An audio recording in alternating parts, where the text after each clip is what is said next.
Isang magandang araw ng linggo mga bayang classmates. Weekend races po tayo ngayon para sa mga pakarerang naihanda sa atin at nabuo ng PJC at Philippine Racing Commission on the Cuppers na magsisimula sa ganap na alas 2 ng hapon. Mga bayang classmates, 9 races po tayo ngayon araw ng Sunday, huling araw ng ating paglilibang for this month.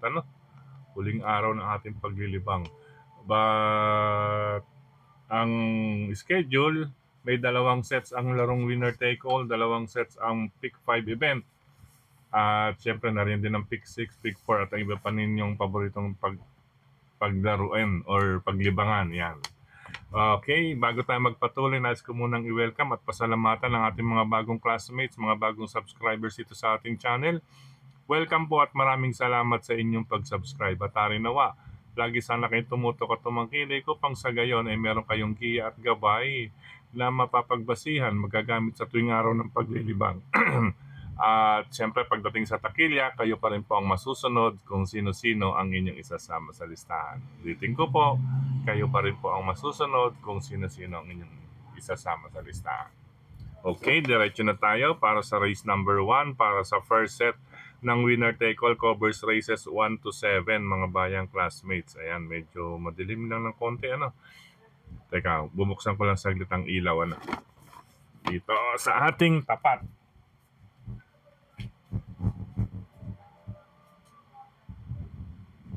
Para may kaunting liwanag ng pag-ibig. Yan. Okay, yan. Balik nga tayo sa race number 1. Ang ating giya sa race number 1. Una ko, number 2, si Fearless, nasasakay ni Charles Reyes. Hari nawa, makaraos na ito sa kamay ni Charles Reyes. Pangalawang pamilihan ko, Bisyo Magserbisyo with Jigger Paano. Okay, 1,400 meters. Malaki ang chance ni Bisyo Magserbisyo para sa distansya. Kumbaga, para silang may remate. Unahan na lamang po sa pagandahan ng pwesto at pagpaparemate rito itong dalawang ito. Pero may manipis ang lineup, kaya diskartehan ang labanan nilang dalawa rito. Pagalingan na lang sa diskarte between Charles Reyes and Jigger Paano. Good luck, race number 1, number 2, and 3. Race number 2, ito isang tampok na pakarera ngayong araw ng Sunday. Ayan, anybody's race ito mga bayang classmates. Isang 2026 Pilracon PCSO 3-year-old maiden stakes race. Ayan, Division 3 or 3rd Division. But anyway, napakagandang laban nito mga bayang classmates. Medyo nahirapan po ang inyong lingkod. Ayan, may mga check ang medyo tinignan natin pa isa-isa sa kanilang trial races. Kung mapapansin ninyo, nasa 28, 27 po ang labanan nila at 29. Siyempre, yung iba dyan, nakapirmis lamang mga bayang classmates. Kaya, ayan, anybody's race, pakiramdaman, pero magdagdag. Masasabi ko lang sa inyo, magdagdag po kayo rito. Kung may iba kayong kursunada rito, sige lang, go lang. Ako nga, ito, 9 and 6 ang aking dalawang pili rito. Just Super with Pabs Caballero and number 6, Pleasure Perfect with Jeric Pastoral. Magdagdag na lang po mga bayang classmates bukod sa 9 and 6 dito sa race number 2. Magmarami na po. Ayan, nandiyan naman po may mga check. Pili na lamang din po kung sino ang nais idagdag. Good luck po, karera numero 2. Race number 3 para sa start naman ng second set ng winner take all. Ito magandang laban din pero mahalaga rito is makibalita po. Makibalita po rito sa karerang ito. 6 na kalahok ang ating pamilian. Number 6, Anyo 96. Ni Boji Henson na rin naman. Maganda ang ikilos ngayon ni Anyo 96 kasi medyo paiba-iba po ang kondisyon nito ni Anyo 96. At harinawa nga dito ay maganda ang kanyang ikilos. Bagamat nakikita ninyo, nasa 128 naglalaro, kasi po, depende naman po ito sa nagiging laban din niya. Ngayon, pangalawang pamilihan ko, ito si number 5, Goji Go with Jesus BJ Guerra. Napanood natin ito nakaraan. Lamang lang yung nasa harapan, medyo nakaalalay na nasa segundo pwesto, pero nanatili siya dun sa pagkasigundo. At marami pa ito, hindi na lang po bumuelo ng gusto ron sa nauna dahil malakas po talaga yung nalabanan nito nakaraan.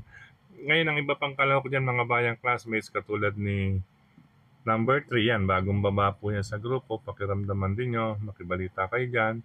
Then itong nagbabalik sa pista si number 1, dating alam naman po ninyo, sumasali sa mas malalaking karera yan mga bayang classmates. Ang kanyang mga huling takbo is August, sa Metroturf August, tapos month of July, month of June. Kumbaga monthly lang po siya kasi nasasama po ito sa malalaking karera si number 1 si M Butterfly. Kaya kung may balita po kayo dyan, isa po yan sa pwedeng idagdag, number 1 at si number 3, pwede pong idagdag dito sa 6 and 5. Si 1 and 3 po. Okay po. Gayon din si number 2, si Space Jam nandiyan. Pero si Space Jam, mas gusto ko to sa gabi. Oo. Mas gusto ko si Space Jam sa gabi. Parang sino ba to? Stand in Faith. Yan. Mas gusto ko, mas iba yung takbo nila sa gabi. Ito si Space Jam. But anyway, kung nais din isama lamang po. Kasi nga, itong dalawa or si number 6 medyo hindi consistent or paiba-iba po ang kinikilos. Bagamat sabihin natin na lamang ng bahagya, talagang bahagya lang. Depende po kasi talaga sa kanyang ikikilos. Okay po, mga bayang classmates. Ulitin ko, makibalita, magdagdag na lang bukod sa 6 and 5. Good luck po. Yan. Race number 2 and race number 3 talagang medyo bulabugan yan mga bayang classmates. Maganda dividendo yan malamang. First DD1 na ito, dividendo ka agad. Juicy yan. DD1 players, ayan. Calling Brother Jeff Escultura. First DD1. Alam mo na that. Okay. Race number 4. Total, maraming maraming pandagdag sa race number 2 at race number 3. Ito, magkakasunod. Parang singgilan, Ito, race number 4, 4 on 4. Batang Kangkalu with John Allison Pabilik. Ang tanong, anong ginagawa nito dito sa ganitong klaseng grupo lang ni Batang Kangkalu? Kaya single number 4, Batang Kangkalu sa karera numero 4. Good luck mga bayang classmates. Race number 5, ito another number 4. Single na lamang po ako dito. Race number 5, Justifiable So na sasakyan po ni Marlon Laloma. Mga bayang classmates, medyo kakaiba po kasi ang expectation sa kabayong ito, mga bayang classmates. At naisasabak, nakita naman po ninyo or napanood naman po ninyo ibang previous run nito ay talaga pong napakalalakas po ang nalalabanan or binabakbakan nito mga bayang classmates. Kaya even with Marlon Laloma, kaya nitong makaraos. Ayan, total, buo naman po ang kumpiyansa na ni Marlon Laloma sa ibabaw, lalong-lalo na po diyan na po siya nakasakay sa malaking kwadrang iyan sa kwadra na malakas sa barangay. Okay.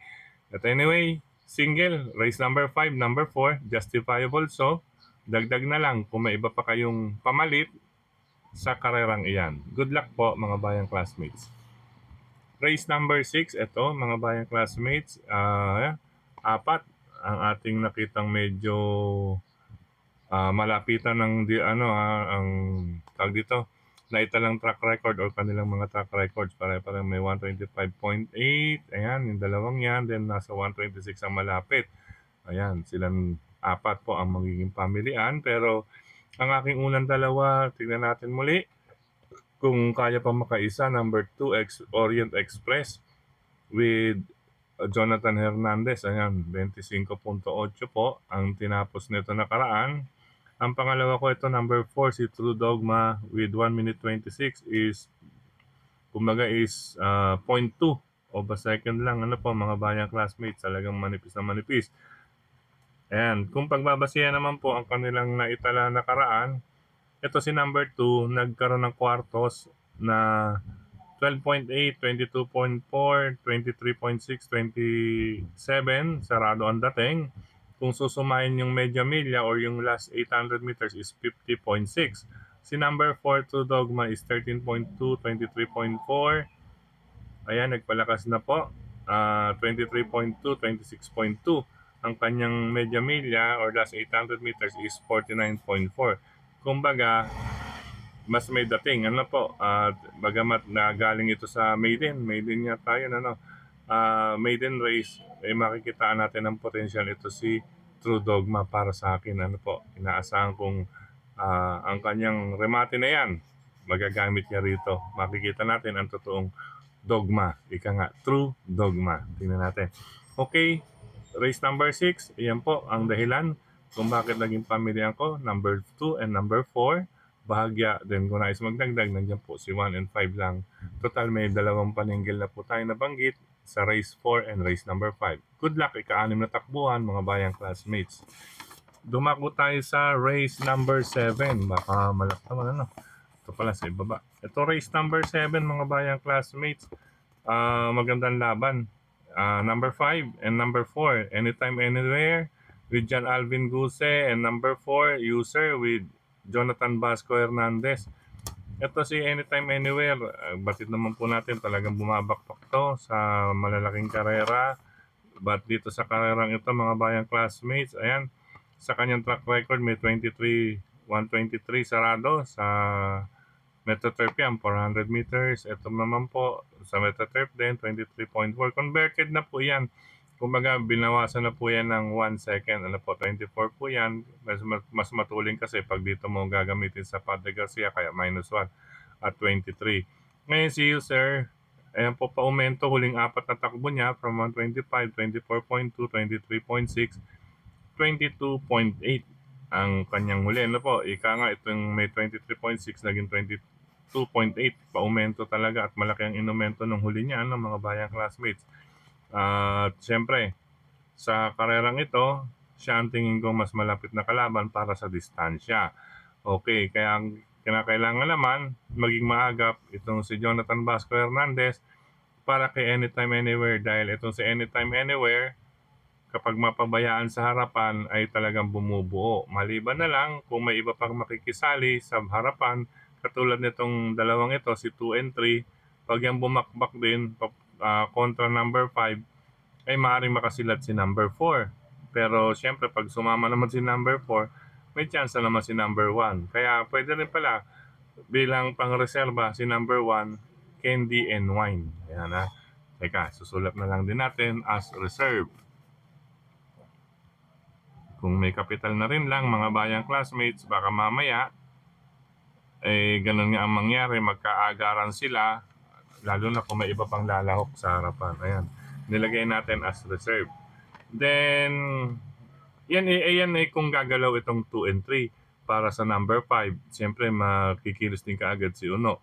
Bali, ang makikinabang dyan si number 1, Candy and Wine. Pero pag oras naman na hindi gaanong gumalaw si 2 and 3, kontra number 5, makakabuo ito mga bayang classmates. Iyan po ang senaryo na aking nakikita o nababasa na maaring mangyari dito sa ikapitong takbuhan.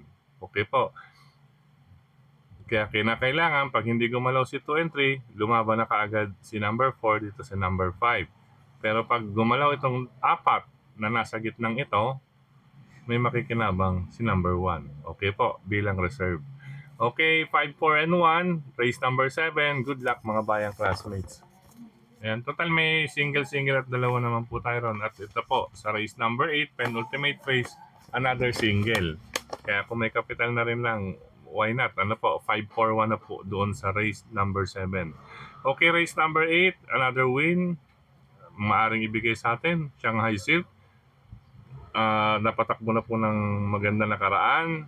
Naka-score ng panalo under Jomer Estorque. Yan, solo na lamang po natin. Mas magaan po ang laban niya ngayon mga bayang classmates. Number 2, race number 8, Shanghai Silk, another solo. Ayan, tatlo na po ang ating solo mga bayang classmates. Good luck po, race number 8. Ngayon, since may tatlong solo or sakop na second set, sakop na second set, tatlong solo. Hindi naman sana tayo solo uwi. Ito, race number 9. Ayan, dito naman. Nakita ninyo. 4, paratingan. Anybody's race ito, pero makibalita kayo rito mga bayang classmates. Kasi depende sa pindutan. Puros dipindot. Ayan, termino ng mga veterano, dipindot eh. Ayan, dipindot or kakalabitin na lang or go signal naman para sa akin. Ito, pindutan naman ang labanan dito. Ano po? Maliwanag pindutan.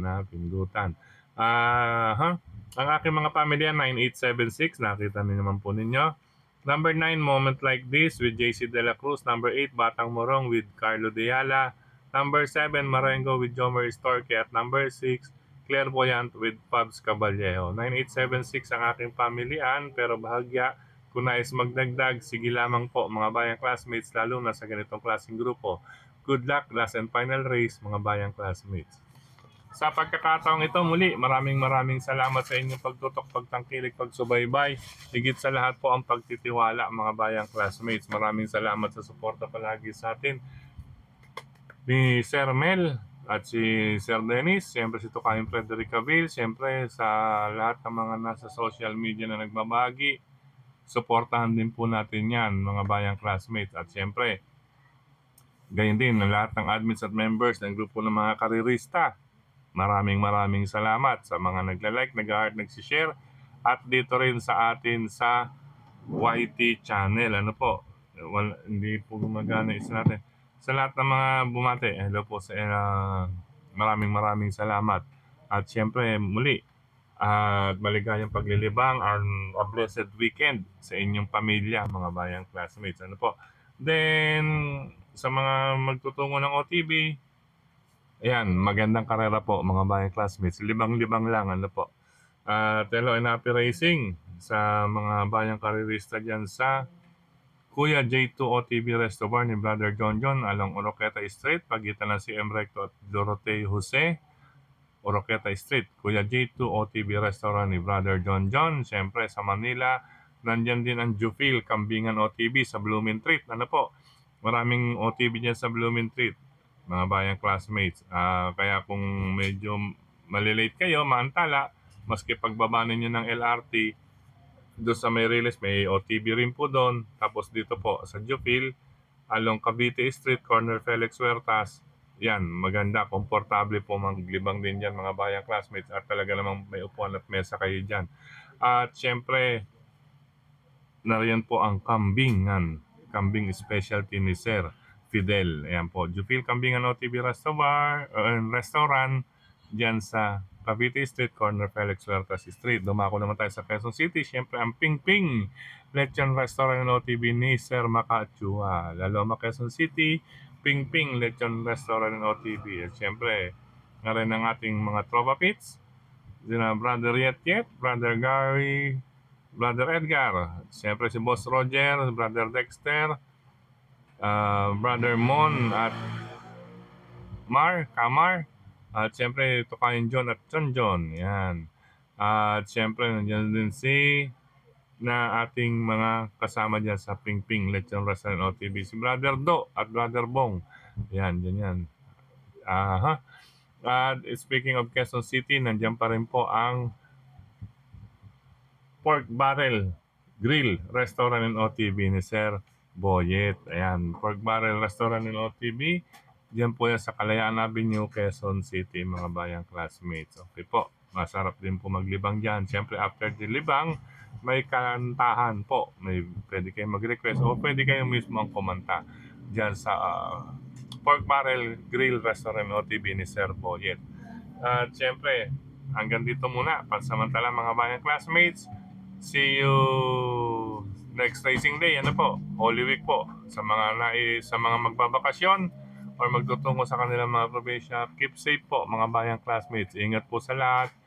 At siyempre, mainit din po ang panahon. Ingat din po mga bayang classmates. Lalo na sa ating mga veteran classmates. Okay po, ingat po.